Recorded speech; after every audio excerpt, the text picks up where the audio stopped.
ঢাকা থেকে আগত তাহমিদুল উম্মা international cadet মাদ্রাসার সম্মানিত পরিচালক। বলতেছিলাম, মহিলা যখন বলল আব্দুল্লাহর বেটা মোহাম্মদ মক্কায় প্রবেশ করেছে, যাকে যেখানে পায় তাকে সেখানেই কতল করে। কিছু কিছু এনজিও বিদেশি হিন্দুস্তানে পাঁচটা গোলাম, পশ্চিমাদের পাঁচটা গোলাম থাকে বাংলাদেশে, গোলামি করে কাদের? হিন্দুস্তানের। থাকে বাংলাদেশে, গোলামি করে পশ্চিমাদের আমেরিকা। তারা এখন বলতেছে ইসলাম যদি ক্ষমতায় যায়, হুজুররা যদি ক্ষমতা যায়, তাহলে তোমাদেরকে ঘর থেকে বেরোতে দিবে না। না, মূর্খরা শুনে রাখো, ও মূর্খরা শুনে রাখো, ইসলাম মেয়েদেরকে, মহিলাদেরকে ঘরে বন্দী করে রাখতে চায় না। মেয়েরা চাকরি করবে, মেয়েরা প্রাইমারি স্কুলের শিক্ষকতা করবে, কলেজ বিশ্ববিদ্যালয়ে তারা শিক্ষকতা করবে, তারা ডাক্তারি করবে, তারা ইঞ্জিনিয়ার হবে। শর্ত হলো পর্দা করে। কি করে? পর্দা করে। এটা হলো শর্ত। কিন্তু তারা ইসলামের বিরুদ্ধে। যখন দেখছে যে এখন আলেম ওলামা সব এক হচ্ছে, সব কি হচ্ছে? আলেম ওলামা যখন সবাই এক হচ্ছে, তখন এই কিছু কিছু পশ্চিমা দালাল, হিন্দুস্তানের দালাল, পাঁচটা গোলামেরা এখন ইসলামের বিরুদ্ধে এই মিথ্যাচার তারা শুরু করছে। আমার ভাইরা, ওই বৃদ্ধা মহিলা যখন এই কথা বলল, নবীজি বললেন তুমি এখন যাবা কোথায়? বলা হলো আমি যাব ওই পাহাড়ি অঞ্চলে, নির্জন পাহাড়ি অঞ্চল, আমাকে রেখে আসো, সেখানে আমি যাব। এখন যার ভয় মহিলা পালাচ্ছে, সে এখন কোথায়? এই মহিলার সামনে। এবার নবীজি বলল মা তুমি কোথায় যাবে? আমি নির্জন পাহাড়ি এলাকায় গোপন জায়গায় চলে যাব, যেখানে আব্দুল্লাহর বেটা মোহাম্মদ আমাকে খুঁজে পাবে না, এমন জায়গায় আমি চলে যাব। বলা হলো ঠিক আছে মা, এই গাড়টি তুমি তো পারবে না, এই পোটলা তুমি পারবে না, আমার মাথায় দাও। নবীজি নিজ হাতে নিজের মাথায় এই পোটলা গাড়টি বহন করলেন এবং মহিলার সামনে যাচ্ছে, একটু সামনে যায় আবার পিছন দিকে তাকায়, কারণ পিছন থেকে গাড়টি নিয়ে আবার পালায় কিনা এই ডরে ভয়। আমার দেশে এমন চোর আছে না নাই, যারা এই পৃথিবীর দ্বিতীয় বৃহত্তম মুসলিম দেশে 3 লক্ষ মসজিদের আজান শুনে যাদের ঘুম ভাঙে, 3 লক্ষ মসজিদের আজান শুনে যারা ঘুমাতে যায়, এই তৃতীয় বৃহত্তম মুসলিম দেশে, এই দেশে মুসলমানদের টাকা দুর্নীতি করে বিদেশে পাচার করছে এমন রাঘব বোয়াল এদেশে আছে না নাই? হাজার হাজার কোটি টাকা বিদেশে পাচার করছে। এর মধ্যে একজন আছে দরবেশ, আছে না দরবেশ? দাঁড়িয়ে রাখা কি সুন্নত মুআক্কাদ অথবা ওয়াজিব? এই দরবেশ কি বিশাল দাড়ি রাখলো, পালাতে গিয়ে দাড়ি ছাড়ছে, ক্রিমশেপ হয়ে গেল। মুনাফিক পাইছেন তো? মুনাফিক চিনতে বেশি তো যাওয়া লাগে? এটা তো বড় প্রমাণ। নিজের স্বার্থ হাসিল করার জন্য যখন যে লেবাস ধরা দরকার, তখন তারা সেই লেবাস ধরে। যখন মাথায় পট্টি বাঁধা দরকার, তখন মাথায় পট্টি বাঁধে। যখন তসবি হাতে না দরকার, তখন তো হাতে তসবি নেয়। তো মহিলা সামনে যায় আর পিছন দিকে তাকায়, গাড়ি নিয়ে পালায় কিনা। যখন মহিলা এবং রাসূল সাল্লাল্লাহু আলাইহি ওয়াসাল্লাম দীর্ঘ পথ পাড়ি দিয়ে গন্তব্যস্থলে চলে গেল, তখন মহিলা বলল এখানে আমি থাকবো, এখানে রাখো আমার গাড়ি। এবার গাড়ি নামাইয়া রাসূল সাল্লাল্লাহু আলাইহি ওয়াসাল্লাম চলে যাচ্ছে। মহিলা বলল বাবা তুমি কোথায় যাও? তুমি এই দীর্ঘ পথ পাড়ি দিয়ে আমার গাড়ি পুটলাকে তুমি নিয়ে এসেছো, নাও, এর বিনিময়ে আমার কাছ থেকে তুমি 10 দিরহাম গ্রহণ করো। কয় দিরহাম? 10 দিরহাম তুমি গ্রহণ করো। নবীজি বলল আমার পারিশ্রমিক কোনো প্রয়োজন নাই, আমার বিনিময়ে কোনো প্রয়োজন নাই। এই কথা বলে নবীজি যখন রওনা করলো, মহিলা বলল বাবা তুমি দাঁড়াও, তোমার পরিচয় কি? এই আরব ভূখণ্ডে তোমার মতো এমন ভালো মানুষ, এত সুন্দর ব্যবহার করা মানুষ আছে বলে আমার জানা নাই। এই আরব ভূখণ্ডে এইভাবে পরিশ্রম করে টাকা নেয় না এমন লোক পাওয়া খুব দুষ্কর, দ্বিতীয় লোক খুঁজে পাওয়া যাবে না। বাবা তোমার পরিচয় কি?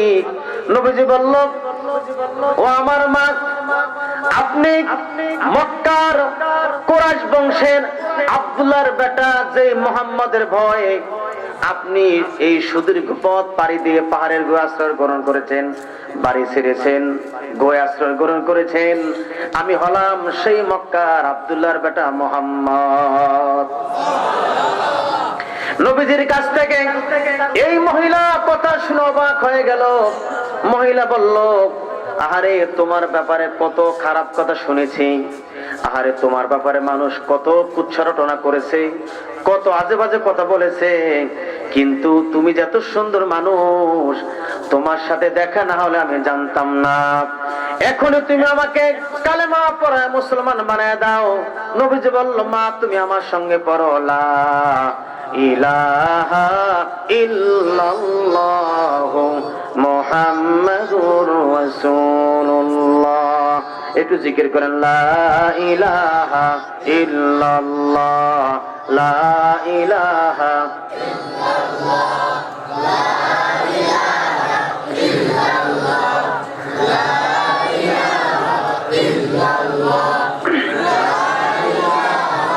ইল্লাল্লাহ, লা ইলাহা ইল্লাল্লাহ, লা ইলাহা ইল্লাল্লাহ, লা ইলাহা, লা ইলাহা ইল্লাল্লাহু মুহাম্মাদুর রাসূলুল্লাহ। কি আয়াতের তাফসীর হচ্ছে? সূরা মুমিনুন। কয় নম্বর আয়াত? 1 নম্বর। ক্বাদ আফলাহাল মুমিনুন। মনে রাখবেন, ক্বাদ আফলাহাল মুমিনুন, মুমিনরা সফল হয়ে গিয়েছে।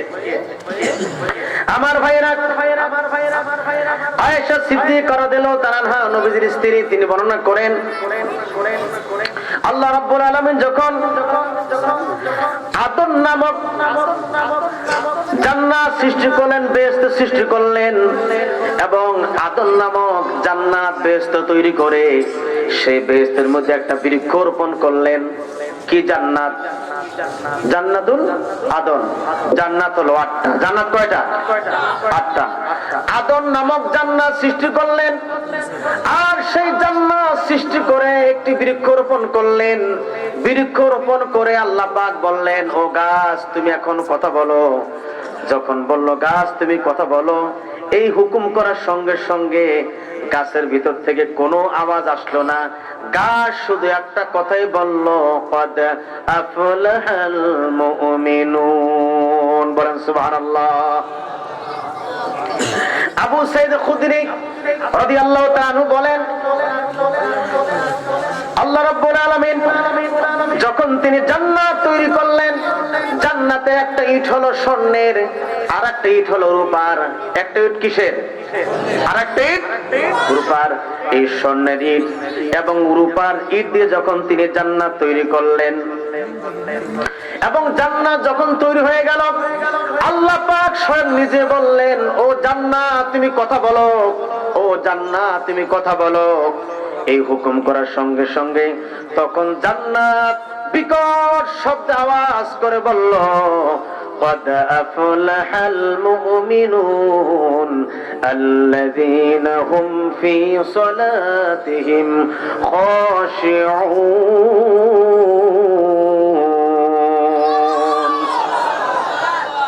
জান্নাত কি বলল? মুমিনরা সফল হয়ে গিয়েছে। বৃক্ষ কি বলল? মুমিনরা সফল হয়ে গিয়েছে।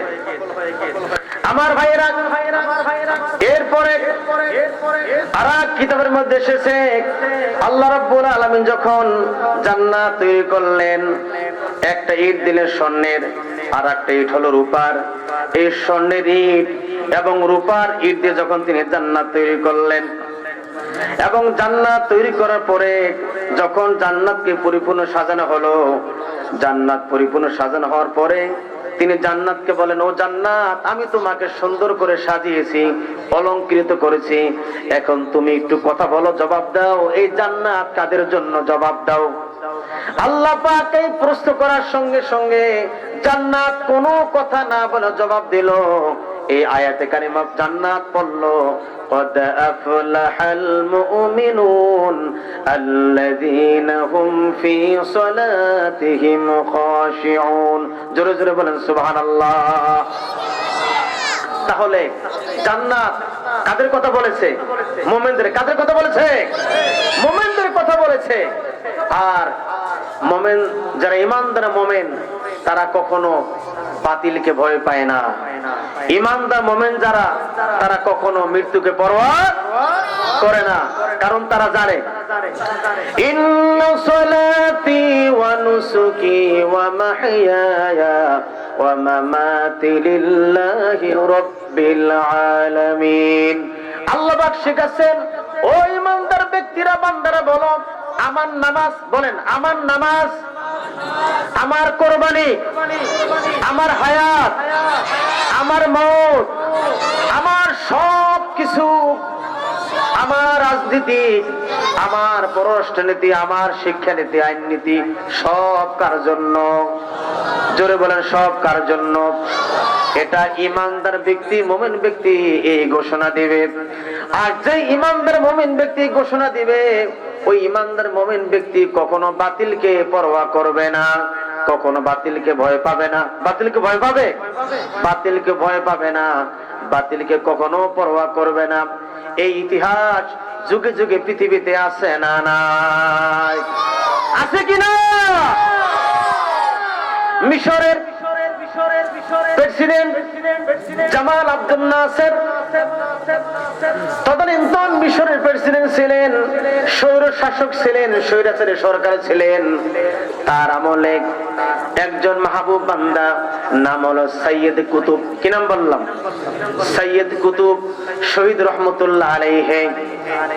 তিনি তাফসীর লিখলেন, তাফসীরের কিতাব লিখলেন। তার তাফসীরের নাম হলো ফি জিলালিল কোরআন। 22 খণ্ডে বাংলা ভাষায় পাওয়া যায়। আল কোরআন একাডেমি লন্ডন তারা প্রকাশ করেছে 22 খণ্ডে তাফসীর। এই তাফসীর লেখার কারণে তাকে কারারুদ্ধ করা হলো, জেলখানায় ঢুকানো হলো এবং তাকে হত্যা করার জন্য, শহীদ করার জন্য, মারার জন্য পাগলা কুকুরকে ইনজেকশন দিয়া, ওই পাগলা কুকুরকে ইনজেকশন দিয়া, ওই ইনজেকশন দেওয়া কুকুরগুলোকে ওই সৈয়দ কুতুব জেলের ভিতরে যে সেলের মধ্যে ছিল, যে কামরার মধ্যে ছিল, ওই কামরার মধ্যে ঢুকিয়ে দেওয়া হলো। 3 ঘন্টা পরে সরকারের পক্ষ থেকে গোয়েন্দা বিভাগের লোককে পাঠানো হলো। গিয়ে বলা হলো, গোয়েন্দা বিভাগের লোকেরা গিয়ে দেখো কারাগারে কি অবস্থা। সৈয়দ কুতুবকে হত্যা করার জন্য, মারার জন্য পাগলা কুকুরকে ইনজেকশন দিয়ে ঢুকানো দেওয়া হয়েছিল তার কামরার মধ্যে। গিয়ে দেখো কামরার কি অবস্থা। গোয়েন্দা বিভাগের লোকেরা জেলখানা পরিদর্শন করে সম্রাট মিশরের গভর্নমেন্ট সরকার স্বৈর শাসক জামান আব্দুল নাসেরের কাছে রিপোর্ট করলো, জাহাপনা জেল হয় চোরের জন্য, জেল হয় ডাকাতের জন্য, জেল হয় দর্শনকারীদের জন্য, কিন্তু দর্শনের সেঞ্চুরি যারা উদযাপন করে তাদের কোনো বিচার হয় না। দেশের টাকা বিদেশে ডাকাতি করে, চুরি করে, পাচার করে তাদের তো বিচার আপনি করেন না। জাহাপনা আপনি জেলখানার দৃশ্য দেখার জন্য আপনি আমাকে পাঠিয়েছেন। আমি জেলখানায় গিয়ে দেখলাম সৈয়দ কুতুবকে কামড়ানোর জন্য, হত্যা করার জন্য যে পাগলা কুকুরকে ইনজেকশন দিয়ে পাঠিয়েছেন, আমি জেলখানা দরজা খুলে দেখলাম সৈয়দ কুতুব নামাজের মধ্যে সিজদায় পড়ে আছে, আর পাগলা কুকুর দরজার পাশে দাঁড়ায়া তাকে পাহারা দিতেছে।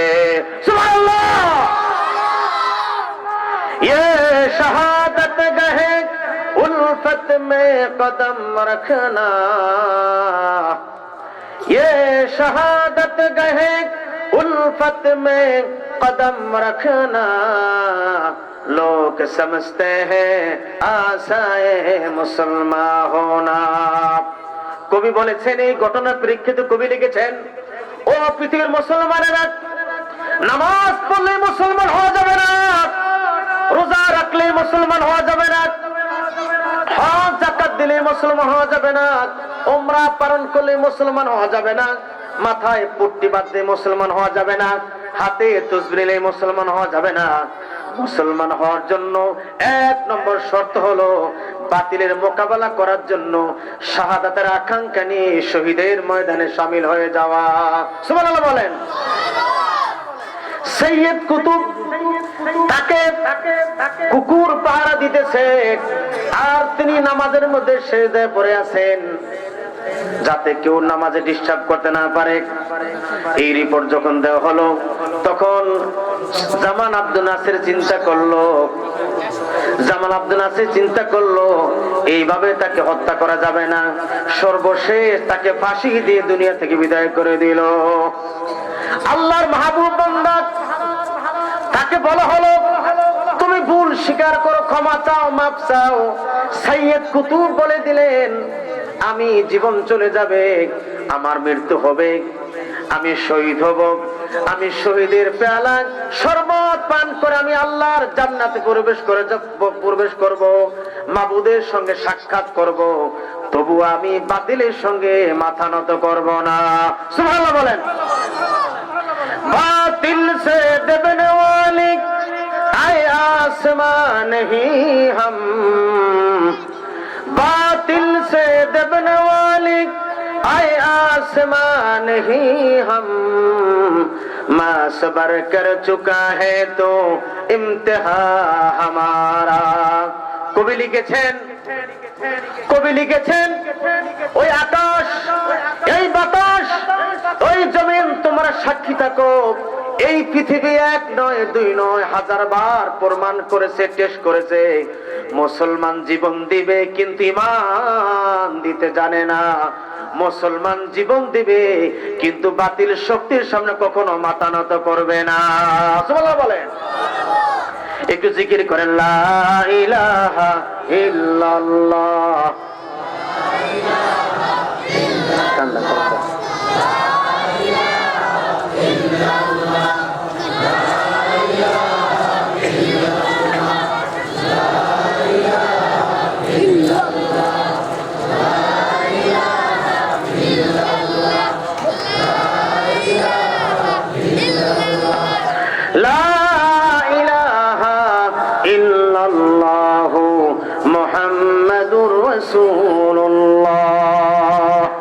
আমার ভাইরা, দিনের জন্য ঈমান আনতে গিয়ে সাহাবীরা মার খেয়েছে না?